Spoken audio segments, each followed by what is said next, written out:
चलिए आप सभी का स्वागत है इस इंपॉर्टेंट क्लास में, क्योंकि हम आज लेकर आए हैं आप लोग के लिए बहुत ही इंपॉर्टेंट इंग्लिश का सब्जेक्टिव क्वेश्चन। क्योंकि आपका डिमांड था कि सर आप ऑब्जेक्टिव तो करा रहे हो बट सब्जेक्टिव नहीं भाई, ऐसा कैसे छोड़ सकते हैं आप लोग के लिए। टेंशन मत लो, बस 3 से 4 क्लास आपका सब्जेक्टिव आएगा, उसके बाद आपका कहीं से भी सब्जेक्टिव से कोई प्रॉब्लम नहीं होने वाला है, ये आपके भाई का वादा है। चलिए ज्यादा टाइम नहीं लेते हुए हम क्वेश्चन करेंगे, इसमें 8 से 10 इंपॉर्टेंट क्वेश्चन। पहला क्वेश्चन है कि name any 5 English writer, poet, author या ड्रामेटिस्ट। हमेशा पूछा जाता है कि 5 इंग्लिश राइटर या पोएट या ऑथर, कुछ भी है, ड्रामेटिस्ट, आपको याद रखना है, ठीक है ना। 5 इंग्लिश, देखिए एक बात याद रखिए, क्वेश्चन चाहे ये हो चाहे कोई सा भी हो, आपको याद रखना है क्वेश्चन जिस टेंस में पूछता है आंसर भी उसका उसी टेंस में होना चाहिए, ठीक है ना। देखिए तो हम लोग क्या लिखेंगे, the 5 English writer, poet, author, dramatist are Samuel Beckett, Rabindranath Tagore, William Shakespeare, John Dryden, T S. Eliot. मतलब देखिए 5 यहां पूछा जा रहा है इंग्लिश राइटर का नाम, या अपने बुक से रिलेटेड जो भी आपके बुक के रिलेटेड है ना, उनका नाम आप ऑब्वियसली लिख सकते हो, उसमें कोई भी बहुत बड़ा प्रॉब्लम नहीं है, ठीक है ना। तो ये क्वेश्चन बहुत ज्यादा इंपॉर्टेंट है, आपका 90% उम्मीद है ये क्वेश्चन आपसे पूछा ही जाएगा। तो याद रखिएगा, Samuel Beckett, Rabindranath Tagore, William Shakespeare को कौन भूल सकता है, सबसे बड़ा ड्रामेटिस्ट, ठीक है ना। तो ये आपका पहला क्वेश्चन। दूसरा, नेम एनी 5 इंडियन इंग्लिश, देखिए उसमें था इंडियन नहीं बोल रहा था, लेकिन इसमें Indian English novelist, writer, poet या ऑथर। तो आपको याद रखना है, सबसे पहले तो 2-3 ऐसे ही याद होगा, विक्रम सेठ, तवीस खैर, अमृता प्रीतम, सीपी सुंदरम, ठीक है ना, श्री कुमार वर्मा।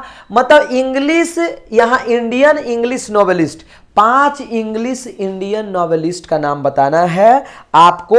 इसमें दिया हुआ है विक्रम सेठ, तवीस खैर। एक बार सभी स्टूडेंट इसको देख लीजिएगा, ये आपके लिए बहुत ही ज्यादा इंपॉर्टेंट क्वेश्चन है, जो आने का पॉसिबिलिटी बहुत ज्यादा है, ठीक है ना। नेम 4 कंट्री, ये तो भाई ये क्वेश्चन आपका फिक्स है, ये 100% वाला है, ये 50% नहीं, ये आपका 100 क्वेश्चन, मतलब 100% वाला।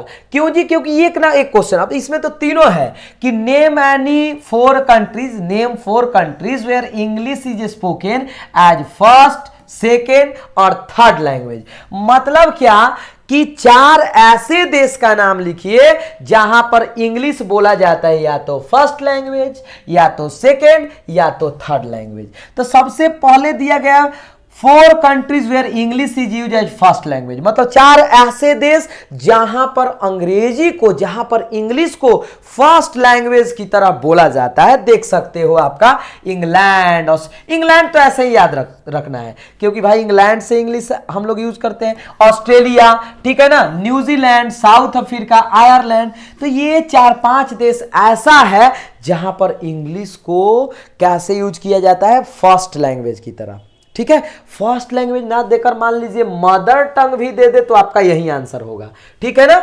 अच्छा, ये क्वेश्चन तो बाबू 2 बार पूछा हुआ है, 4 countries where English is used as second language. इसमें तो सबसे पहला अपना देश है इंडिया, इंडिया हो गया, पाकिस्तान हो गया, देखिए इसमें दिया हुआ भी है India, Pakistan, Singapore, Malaysia, Hong Kong, ठीक है ना। तो ये ऐसे देश है जहां पर इंग्लिश को कैसे लैंग्वेज की तरह यूज किया जाता है, सेकेंड लैंग्वेज की तरह।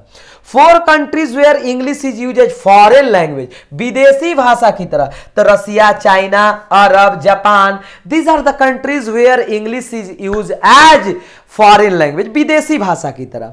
तो ये समझिए कि ये आपका बहुत इंपॉर्टेंट क्वेश्चन है, बहुत ही ज्यादा इंपॉर्टेंट क्वेश्चन है, जो आपके एग्जाम में छपने वाला है। बहुत ज्यादा पॉसिबिलिटी है, बहुत ही ज्यादा पॉसिबिलिटी है।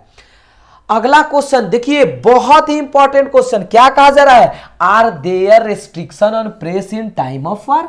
क्या युद्ध के समय, ठीक है ना, टाइम ऑफ वार के समय प्रेस पर कोई रेस्ट्रिक्शन रहता है।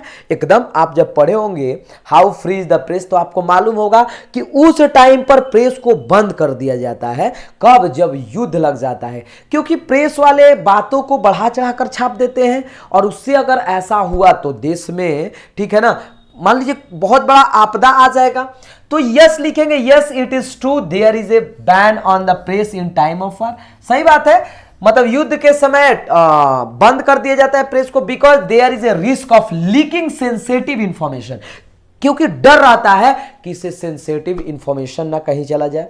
Keeping the interest of the nation in mind many freedoms are restricted during time of war, और उस समय टाइम ऑफ वार के समय क्या कर दिया जाता है, बंद कर दिया जाता है। ठीक है ना, न्यूज को क्या कर दिया जाता है, बंद कर दिया जाता है।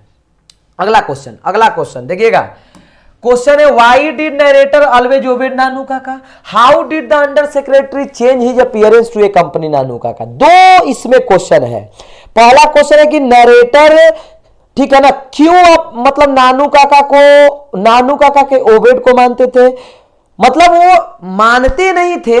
चूंकि एक बात समझिए, जब आप चैप्टर पढ़े होंगे पिंच ऑफ स्नफ तो उसमें बताया गया होगा कि इसलिए मानते थे because first of all we know that Nanu Kaka is his maternal uncle, मतलब नानू काका वाज, चूंकि देखिए क्वेश्चन जिस टेंस में है आंसर भी उसी टेंस में, नानू काका उनके मैटरनल अंकल है तो भाई ऑब्वियसली उनको उनका कहना मानना पड़ता होगा। ठीक है ना। और दूसरा क्वेश्चन है how did under secretary change his appearance, मतलब नरेटर क्या पहन कर गए, अपना कौन सा कपड़ा, एक कंपनी नानू काका, तो दोनों क्वेश्चन वही है।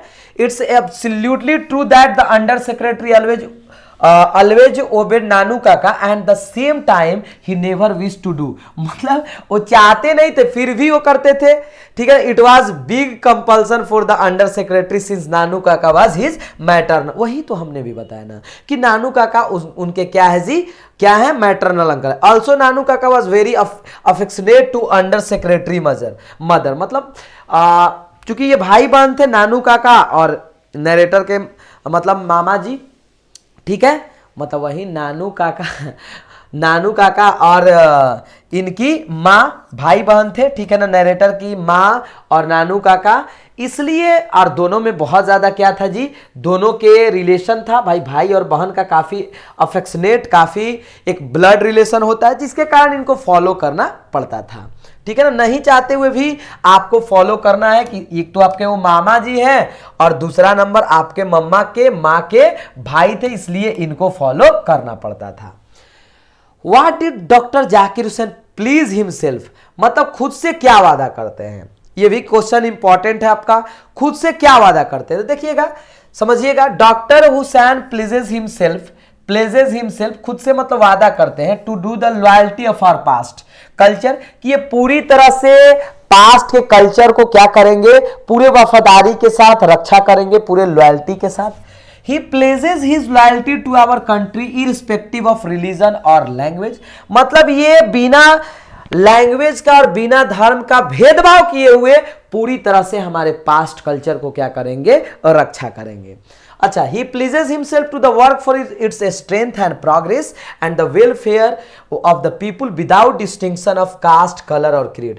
ये भी कहते हैं कि मैं अपने देश के लिए, ठीक है ना, काफी मेहनत करूंगा बिना किसी भेदभाव का, ना तो भेदभाव करूंगा कास्ट का, नहीं कलर का और नहीं क्रीड का। ठीक है ना, उम्मीद करते हैं कि चीजें आसानी से समझ में आ रहा होगा, मजा भी आ रहा होगा, कोई दिक्कत नहीं होगा। What do we treat people outside our herd, ये तो भाई बहुत इंपॉर्टेंट क्वेश्चन है, ये तो बहुत ज्यादा इंपॉर्टेंट क्वेश्चन है। मतलब हाउ डू वी ट्रीट, कैसे हम लोग, मतलब जब कोई भी व्यक्ति हमारे हर्ड के बाहर से आता है, जैसे हमारे समाज के बाहर से, तो हमारा जो रवैया होता है ना उसके साथ वो काफ़ी खराब होता है। हम लोग वैसे ही बिहेव करते हैं जैसे कोई जानवर बिहेव करता है, ये भी लिख सकते हैं, या जो यहाँ लिखा हुआ है देख सकते हो, with in the herd we are friendly, जब हम लोग अपने समाज में रहते हैं तो काफ़ी फ्रेंडली रहते हैं towards each other, but as far as it is concern living outside our herd we are as ferocious as animal. आ गया बात ना। लेकिन कोई व्यक्ति यदि हमारे समाज के बाहर से आता है तो हमारा रवैया एकदम वैसे ही होता है जैसे किसी क्रूर जानवर का। ठीक है ना। ये कौन से चैप्टर का है, ये चैप्टर का नाम बताना है, कौन से चैप्टर से लिया हुआ है। In content of behave context of behaving people outside the herd we are not less like animal, मतलब हम लोग वैसे ही हैं जैसे कोई जानवर होता है, जानवर से हम लोग कम बिल्कुल भी नहीं है यदि व्यवहार का बात किया जाए। Who were known as university wits, ये भी देख लीजिएगा, आप लोग देख लीजिएगा। ठीक है ना, ये पूछने का चांसेस कम है लेकिन आपसे पूछा जा सकता है। एक बार यहां से पढ़ लीजिएगा क्योंकि हम क्वेश्चन इंपॉर्टेंट वाला, what makes man's power feeble, मतलब मैन के पावर को फीबल क्या बनाता है, ये थोड़ा सा इंपॉर्टेंट है, देख लीजिएगा। ए man has a weakness that he kneels down before his bad luck, मतलब देखिए सबसे पहला आदमी को सबसे यदि कोई कमजोर बनाता है तो उसका टाइम, यदि टाइम खराब हो तो वो अपने घुटने टेक ही देता है। इसमें भी यही पॉइंट बताए हैं, ठीक है ना, कि bad time a man can not add another our, ठीक है ना तो टाइम को ऐड कर सकता है, nor a lost hour recall, और न ही बीते हुए समय को रिकॉल कर सकता है। तो हिज बैड टाइम आप लिख सकते सीधा, हिज बैड टाइम, ठीक है ना, मैन्स पावर फीबल। अब इसमें लिखा हुआ है a man has a weakness that he kneels down before his bad luck, he loses ability to face it, मतलब वो अपना एबिलिटी ही लॉस कर देता है, ठीक है ना, जब बैड है। Even he does not take a profit of his good fortune, कहने का अर्थ यही है भाई कि जब टाइम खराब रहता है तो आदमी उसके सामने आदमी एकदम क्या पड़ जाता है, कमजोर पड़ जाता है।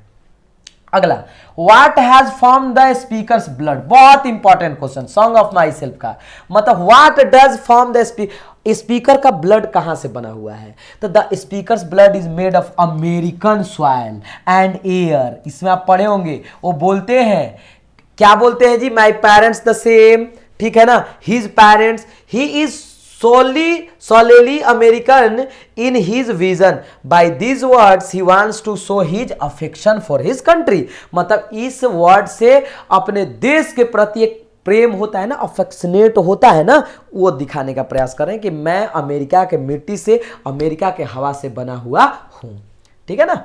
ओके, ये सब क्वेश्चन आपको ऐसा 4-5 सेशन करा देंगे, आप आसानी से देख लीजिए, कहीं से भी आपको प्रॉब्लम नहीं आने वाला है। आप लोग चाहे सब्जेक्टिव हो, चाहे ऑब्जेक्टिव हो, लाइन एक्सप्लेनेशन हो, ऐसे हो, सब काम कराने वाले हैं। Is the speaker afraid of death, क्या स्पीकर अफ्रेड ऑफ डेथ, क्या स्पीकर मृत्यु से डरते हैं जी? कोई सोल्जर कभी डरता है मृत्यु से, बताइए तो? No, the speaker is not afraid of death, नहीं डरते, rather he wants to sacrifice his life for the country. अरे भाई वो तो चाहते हैं कि हमारा जो जान है ना, मैं अपने आप को सैक्रिफाइस कर दूं, बलिदान कर दूं देश के लिए, ठीक है।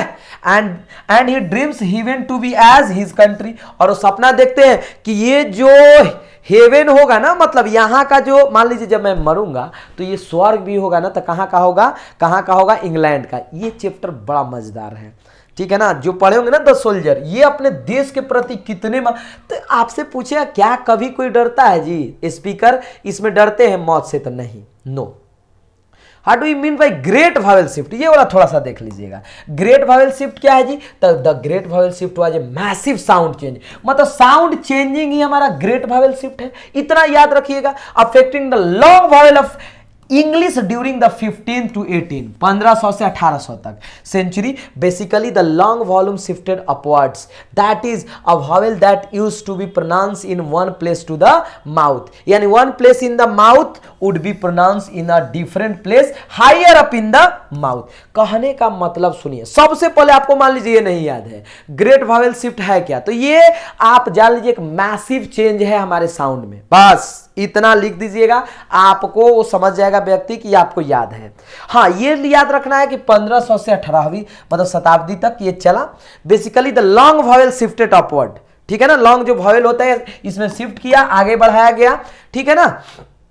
आगे देखिए, what did the speaker consider the a snake a king in exile. बस आप लोग देख लीजिएगा, ये वीवीआई तो नहीं है लेकिन आपका क्वेश्चन कहीं से भी पूछा जा सकता है। हमने वही क्वेश्चन लिया है, ठीक है, जो आपके एग्जाम में हमेशा पूछा जाता है my dear student. Why had Sudanese women officially, देखिएगा, why had Sudanese women officials stopped going to the international conference. ये देखिए, और ये आज का लास्ट क्वेश्चन है सब्जेक्टिव का, ठीक है ना, क्योंकि आपको ज्यादा देर तक नहीं देखना है, बस 14-15 मिनट का वीडियो आएगा, उसी से आप आसानी से।